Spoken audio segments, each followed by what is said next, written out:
Okay, well, welcome. This is our last session to the Let's Talk Wellness series, and I'm Stacy Bessinen, and I'm going to lead us through this topic of learning to relax. Um, and this topic is very simple. It's a simple concept, but it's not as easy as we think it is. And let me get to our objectives. Next. Okay, so today what we're going to be doing is really learn what it means to truly relax in our own bodies and mind and what it takes to be able to do that. And then when stress affects us, how we can use this relaxation exercises that I'll give to you today to really heal the mind, body, and spirit. So it's not just about breathing and moving on. We're going to take a few other steps as I've kind of related to from the first three sessions. We're going to really put it into practice today. And then the focus really is on awareness of what's going on around us and within us, what is working for us and what isn't working for us, because there's a lot of wisdom in there. And what I'm going to do right now is that we're going to start with an intention. And an intention is just having an open mind, being flexible, being kind, just bringing all of that, not only those words, but what is your value that you found in the last couple of sessions, bringing that into it in this session as well, to not only learn, but really become a student and a teacher of yourself.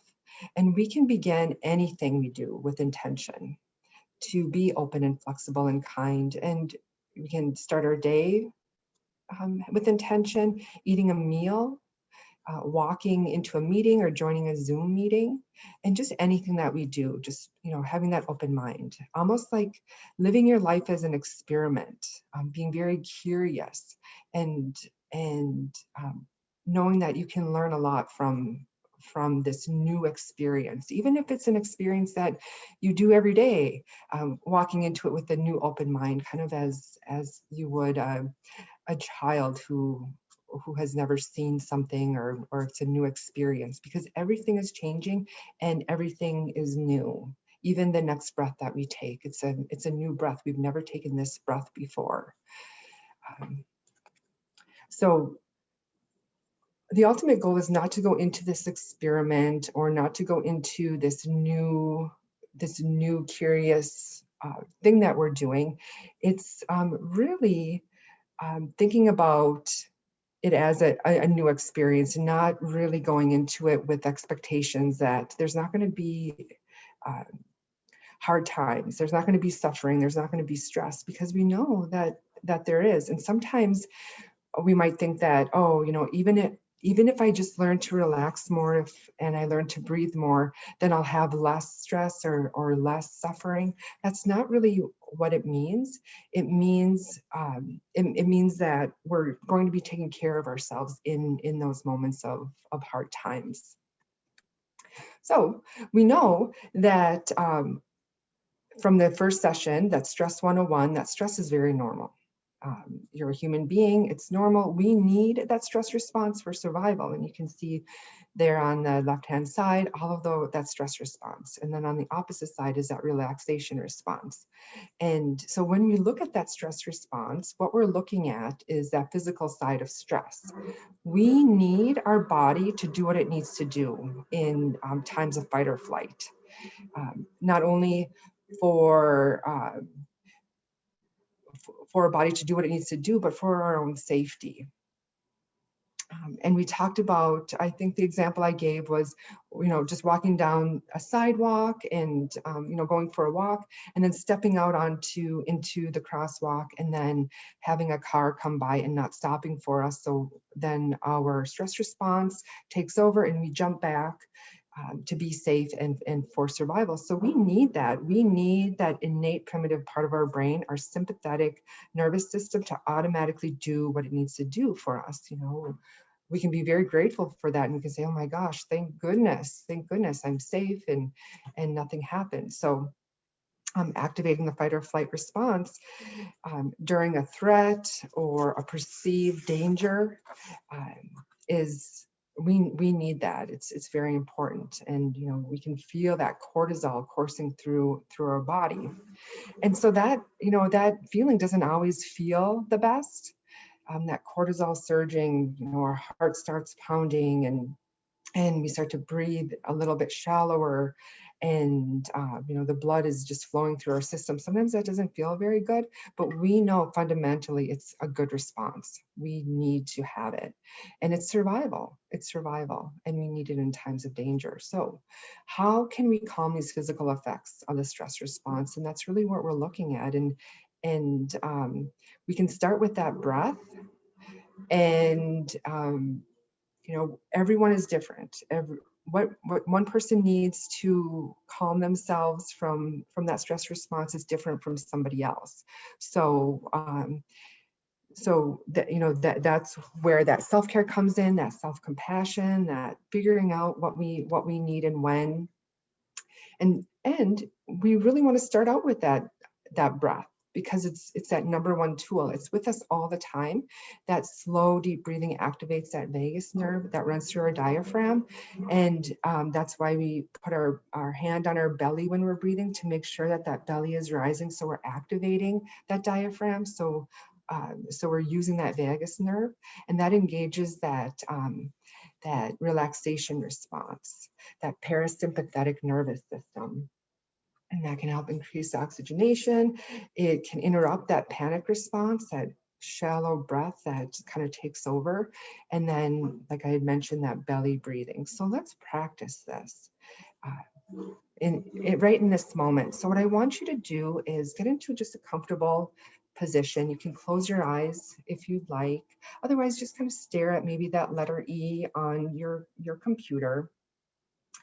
And we want to just sit comfortably with your back upright but not rigid. We want to foster that straight spine. It's very important. That straight spine will supply and provide a stable feeling in the body. And that stable feeling facilitates stability of the mind. And this will help you remain alert yet relaxed. And an easy way to straighten that spine is when your next deep breath in, go ahead and take those shoulders up. And then as you exhale, shoulders go back and down, chin in slightly, and just breathe.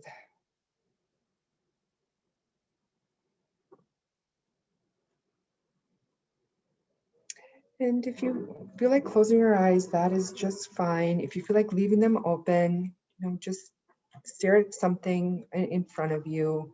I'm not really even looking at it. It's kind of just there. And you're just kind of resting your eyes in that spot. And just begin a few moments resting in open awareness, awake and present to what's going on around you and within you, relaxed and open. And simply notice the comings and the going of your mind, of things that are the sounds, sensations,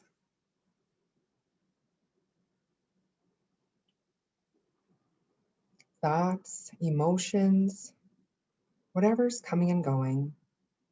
And this relaxation technique begins with a non-judgmental observation of life moment to moment. And if you find yourself in your mind judging and pushing away feelings or thoughts or sensations, just simply observe that it's happening. Just simply observe that you're judging. And there's no need to focus on anything in particular, and no need to suppress anything. Just be an observer, noticing what's happening as it comes and goes. My mindfulness is simply becoming aware of what's happening as it's happening. Now, I want you to gently move your attention to the breath itself. And breathing is an act we do every day, every moment we are alive. The expansion and contraction of the abdomen and the chest are part of the universal rhythm. Everything in the universe has the same rhythm of expansion and contraction as our own breathing, and everything's changing. So where do you feel the breath most prominently in your body. Maybe it's the movement of the inhale as the air passes through the nostrils. Or maybe it's the exhale, noticing maybe the temperature of the air leaving your body. And just follow that breath from the beginning of the inhale to the end of the exhale. And then focus your attention on each new breath with newfound curiosity. Each breath is actually brand new.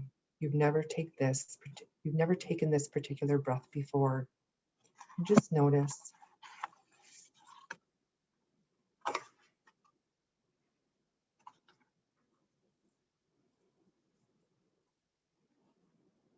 You may even want to experience the inhale as a wave coming into shore and the exhale as it's going back out to sea. Just notice the inhale and exhale. You don't need to change your breath in any way, simply observe it.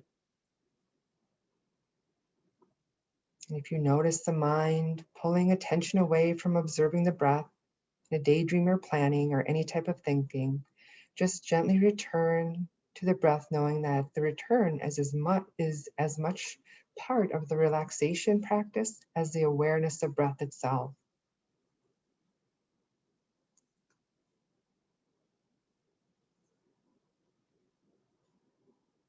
Instead of focusing on the breath, you may choose to focus on a body sensation, maybe a sensation that arises suddenly and then leaves.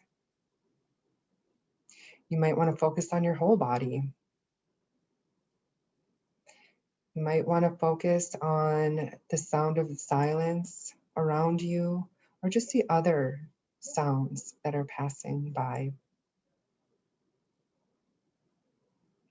You may choose to observe thoughts and emotions as they move through your mind moment by moment. No need to get caught up in any thoughts or sensations or emotions. Just notice them.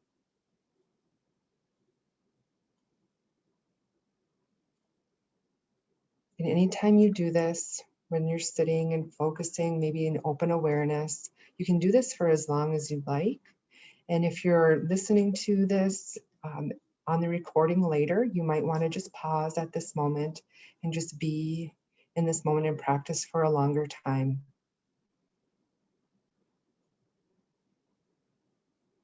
And just breathe.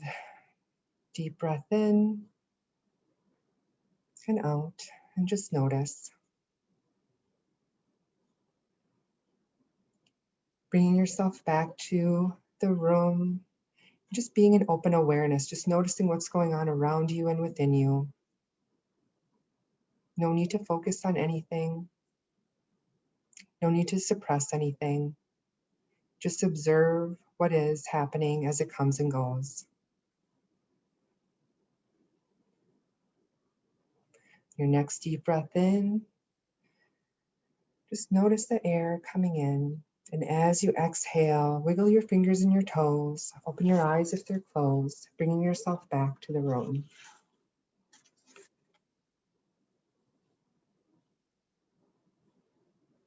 Just notice how you're feeling. Sometimes this might bring up some relaxation. Sometimes it might bring up a little bit of anxiety, and that's okay. Just notice. Oftentimes we feel like anytime that we do this practice, it's meant to, help us and relieve some pain or hurt or suffering, and that's not always the case. Sometimes it can bring us closer to healing that pain and suffering. And we'll be talking about that today. So, like I had mentioned in the second session when we talked about living a resilient life, we talked about that relaxing is not as easy as we think it is. Sometimes we're told just relax or take it easy, and as if we know how to practice a skill. And we know that it's not as easy as it sounds. It's simple, but not easy. And so oftentimes we we can come into a term as it relates to, are we being more reactive to our stressors or more responsive to our stressors? And oftentimes as humans, we tend to be more reactive. We have this stressful situation that happens, we want that pain to go away, and so we react to it instead of kind of responding to our needs and what we need in this moment. And no judgment, that's okay. That's okay. We can learn from this. So we're going to practice and learn to relax. We know that our reaction to stress there's a lot of empowerment in that, in how we respond to our stress. And then we talked about that space, and we talked about that space between our stressors and our reaction to that stressor. And we know that when our reaction if it's negative, it can actually cause more suffering and pain and hurt than the actual stressor itself. So we're really trying to look and spend some time in that space between that stressor, the stimulus, and our response, and learn how to choose our response. And in that response, we can learn a lot about ourselves, and we can grow, and maybe even become more free from our extended suffering. So let's kind of think about that in terms of, a stressor happens, a sudden stressor, that cortisol gets released, and, we can feel it. We've survived whatever just happened. We're okay. But we definitely still have these physical and emotional responses to the stress that happens to us. So what do we do with those physical and emotional reactions from that stress? So after that initial cortisol rush, fundamentally, we know that relaxation that we just did starts with that breath, because that breath is always with us. It's that number one tool. And just like we just practiced, oftentimes we will be breathing very shallow, and we'll be having that physical reaction. And then our body, usually what happens is takes in that deep breath, deep relaxing breath, and exhales. And then we continue going on doing what we're doing. So our goal after that sudden stressor is to really release that cortisol that help us avoid injury and stay safe. So we take that deep breath, and then we continue what we're doing. And I remember the example that I used was taking that walk and stepping out. So what happens after? We're safe, and the car goes by, and we continue on our walk. We might take a deep breath, and we might say, oh, thank goodness, I'm okay, and you keep going. So let's take a look at that reaction. Can it be positive, or can it be negative? And so this is just an example that I'm giving. So you can kind of think about a stressor that has happened in the near past, and kind of correlate these things as it relates to how did you react to it? Was it positive? Was it negative? And so let's go back to when we're to that example that I gave. So that car almost hit us, and we jumped back. And thanks to our sympathetic nervous system and the cortisol, it helped us to survive. And so our initial reaction was positive, right? We survived. We didn't have much say in how we reacted to it. Our innate brain took over, which is good. That car drove away. A positive way to react is we kept walking. We took a few deep breaths. We maybe even placed our hand over our heart and whispered, oh man, that was close. And we kept going. But what if we respond differently? And, as humans, we've probably all done this. Maybe we responded and reacted a little bit negative, or more negatively. So we might have gotten angry at that car. We may have pumped our fist as the car was driving away, yelling, maybe kicking the dirt. And as the car is out of sight, then we started our walk again, kind of grumbling about it. And that moment, that moment of time, that stressor stays with us. It might stay with us for the rest of the day. It might stay with us into the night, and we might carry that anger with us all day. So we can't sleep. The vision of what happened might pop into our minds, and we continue to engage in that sympathetic nervous system with each thought. So that all of a sudden, we're trying to sleep, and that thought pops up, that vision pops up in our minds, and that cortisol gets released again. And so oftentimes we'll look at these positive and negative reactions, and we'll start judging them, like, oh my gosh, I responded pretty good to that, or we'll judge that negative reaction, and we'll say, oh man, that was so bad. Why did I react that way? And I'm so, we start to get very critical of ourselves, and we might even start calling ourselves names, like, I'm so stupid, and I shouldn't have yelled, and I'm so embarrassed, and those things. And then we kind of stop right there, instead of kind of backing up and saying, why did I react that way? We don't ever answer that question. And so this is our time. This is our good time to really delve into that and really answer that question. Why did I respond that way? So really, either reaction, positive or negative, is a moment to reflect.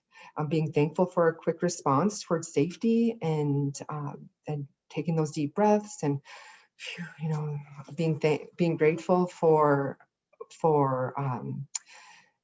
our body doing what it needs to do, and kind of looking at that negative response of anger and yelling. So we're reflecting on both of those with a lot of self-compassion and self-care.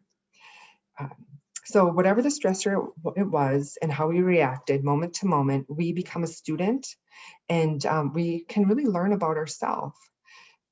And so over the last few weeks, we have talked about our values and finding our top values. So if you've done that, and if you can bring that to light right in this moment, it kind of goes on to the next step of really learning how to relax in a way that will help us heal in any situation. And so the reflection moment is, what value was crossed in that moment of stressor, and how you react to it, and remembering that this process is so very important in that healing. So let's reflect on that reaction. So as I had mentioned, that value, bring that to light. And so I'll use my example. So my example would be looking at that top value that was crossed, and for me that would be kindness. And so if I reflect on that and say, well, it wasn't kind for that person, that driver, to drive through the crosswalk when someone was in it. No wonder I'm stressed, because that person wasn't being kind, and I really want people to be kind to me, and I really want to be kind to others. So kind of linking that value towards that stressor, because if that stressor didn't cross your value, you wouldn't be stressed about it. And that isn't to say that, because we're really looking at that reaction to it. And so, of course, I'm going to yell and scream and get really mad and angry because that value was crossed.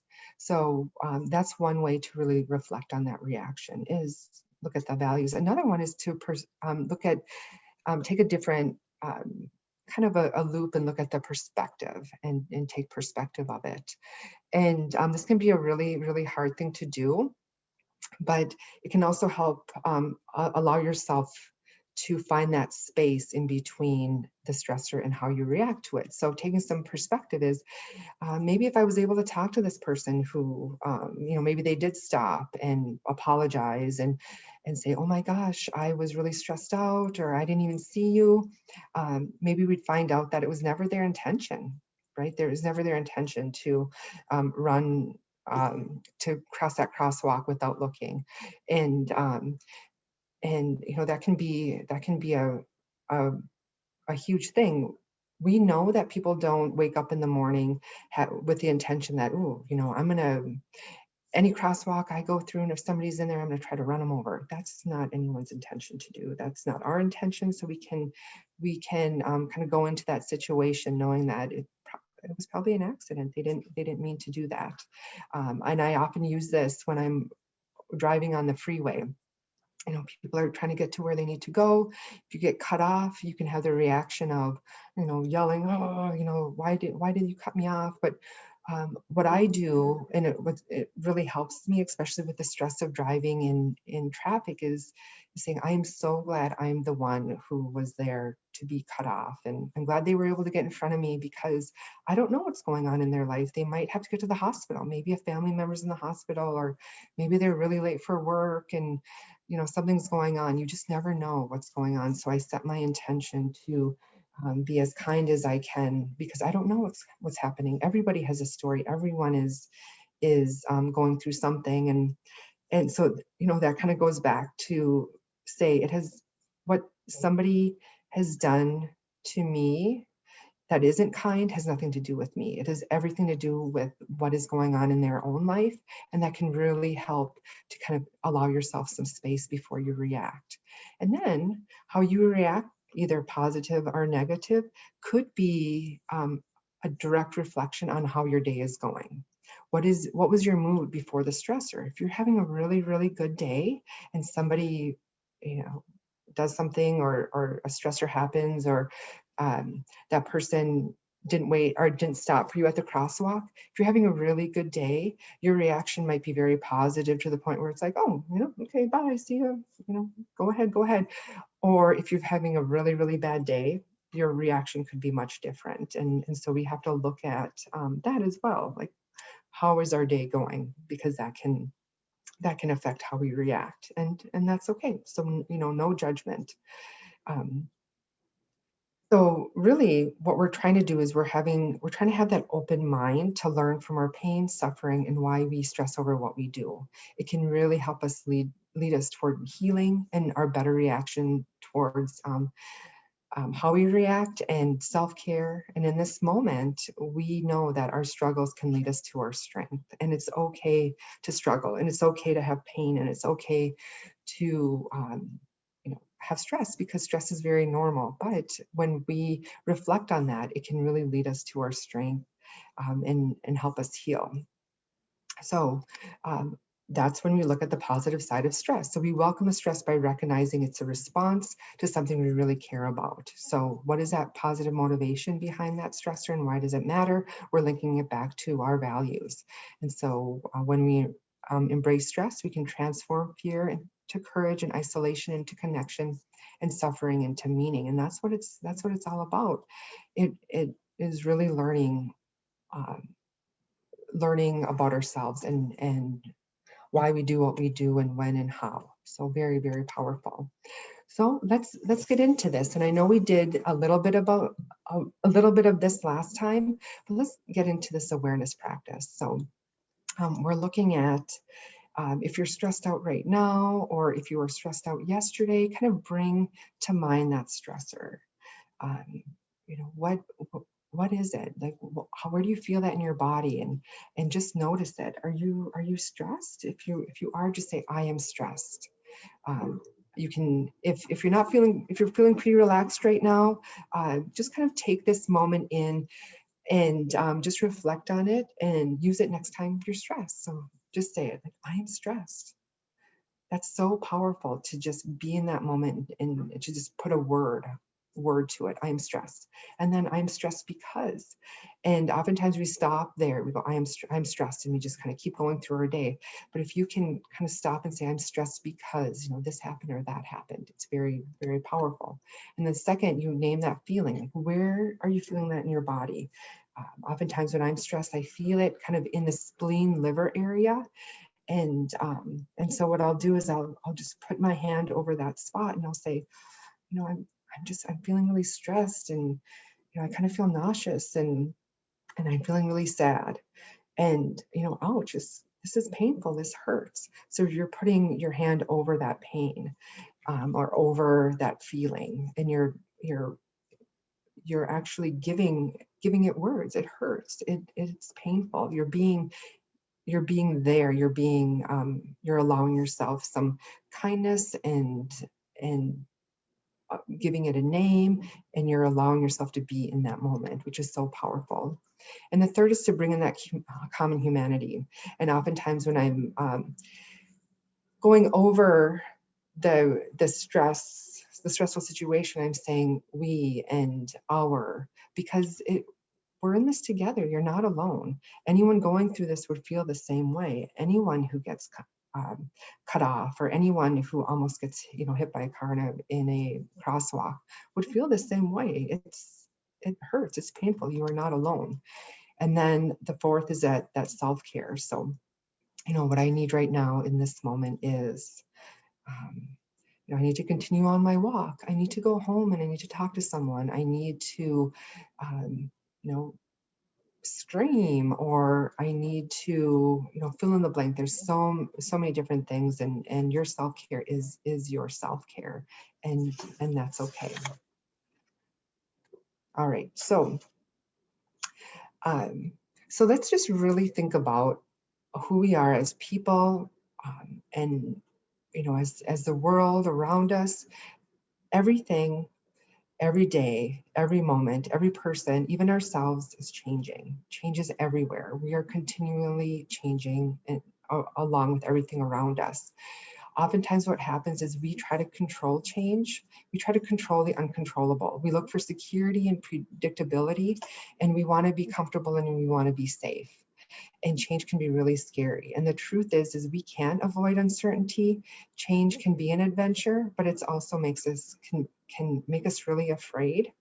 And so the ultimate goal is to reflect by looking inward on all the ways and all the whys of our own stressors.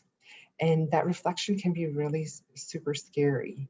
As a human, we like to just kind of stuff things down and not even think about it. Sometimes we're told to just get over it and just move on. Sometimes we like to pretend our past doesn't sneak up on us, especially if it's unhealed trauma, or if we've never dealt with the situation or the pain before. Just know that research shows that 8 out of 10 out of every person you meet is going through unhealed trauma or has gone through trauma.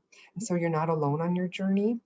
And so, I'm asking the hard questions, like, are you sitting in the fear of not going to that place of sadness? And why? Why? I mean, what will it bring up? Are you able and are you ready to really relate to your life and really reflect on it?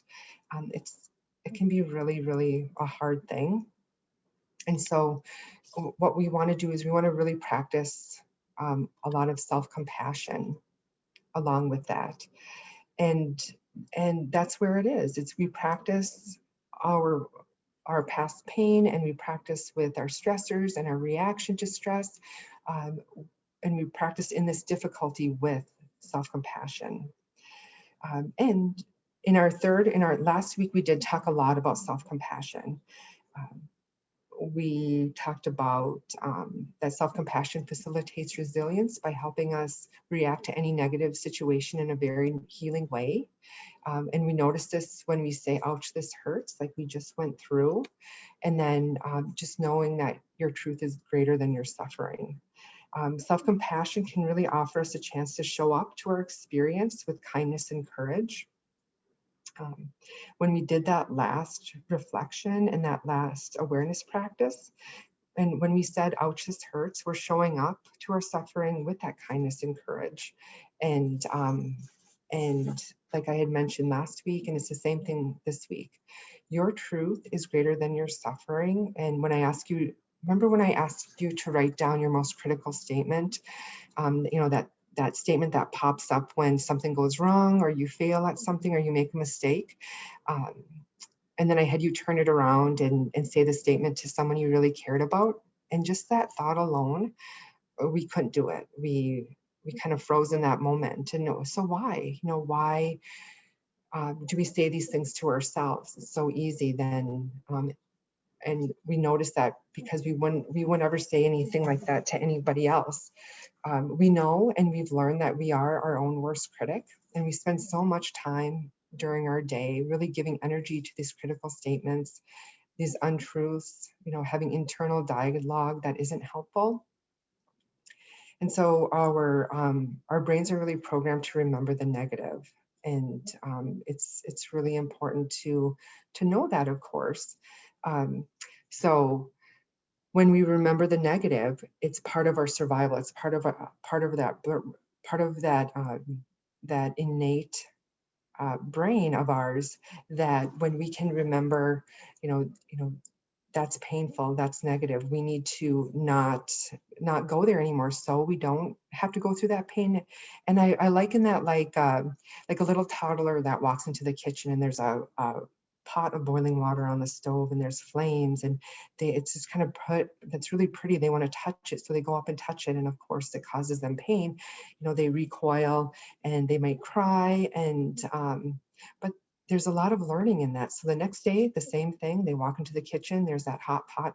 Are they going to touch that hot pot again? No, they've learned that that mistake um, is so very powerful. We learn from that negative experience. So how that relates to uh, kind of our emotions and healing from our past pain and learning from it and healing from it um, is then we can take care of ourselves. So we can name it to tame it, and then we can feel it to heal it. And in those moments, in those that that time of self-compassion is really transformative change.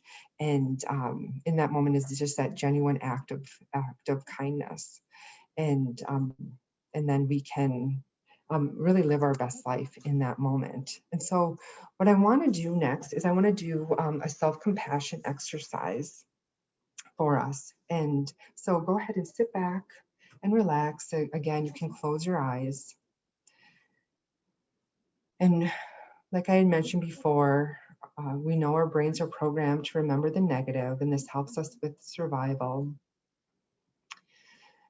Anything that happens either emotionally or physically or stress, it can cause pain, and we don't want pain, so we learn from it. We learn from that pain, we learn from the failures, we learn from our mistakes, and we sometimes build these barriers around us. And sometimes those barriers prevent us from living our best life, and sometimes those barriers are there, what we think those barriers are there, so we don't get hurt again, so we don't have pain again. Um, and so oftentimes these negative words are easier to believe for this reason. So whenever we can reflect on these words, we can get to the truth. And what would you tell a good friend if those critical statements came out of their mouth? So we would tell them the truth, right? We would say, that's not true. This is what I know about you. This is who you really are, and we need to do that for ourselves as well. And so the power of staying in that moment, staying in that sadness, feeling in their body, where do we feel it? And when we name it, and when we name it, we know we can tame it. And when we can feel it, we can heal it. So learning the whys and the whats and the where of this feeling and where it's coming from is very transformative. So as humans, it feels almost counterintuitive to feel and sit in it. And, like I mentioned before, we're often told to, move on and get over it, but we don't. We never move on unless we confront it, unless we feel it, unless we heal from it, and unless we bring it to the surface and really discover what it is and why. Then we can really start breaking down those barriers around ourselves to prevent ourselves, because we don't want to feel pain. And then we can put up some strong, loving boundaries around that match our values. And so, so our next step is to really practice that self-compassion toward ourselves. Even though it sounds simple, it's not easy. So as you're sitting there, taking that deep breath in, shoulders come up, shoulders back and down. I'm going to do this loving kindness for self-compassion for a beginner. So as you're allowing yourself to settle into a comfortable position, close your eyes if they're not, whatever's comfortable for you. You can put a kind of a tender touch, loving hand over your heart or another location if that's soothing. And just as a reminder to bring only awareness and loving awareness to your experience and ourselves. Now, what I want you to do is bring to mind a person or other living being who naturally makes you smile. This could be a child or a grandparent, a pet, whomever naturally brings happiness to your heart. Perhaps it's a bird outside your window that you saw in the summer. Letting yourself feel what it's like to be completely present in this being's life. Allowing yourself to enjoy the good company. Now, I want you to recognize this beings and your wish for this being to be happy and free from suffering, just like you and every other being. This person or this being wishes to be free from suffering.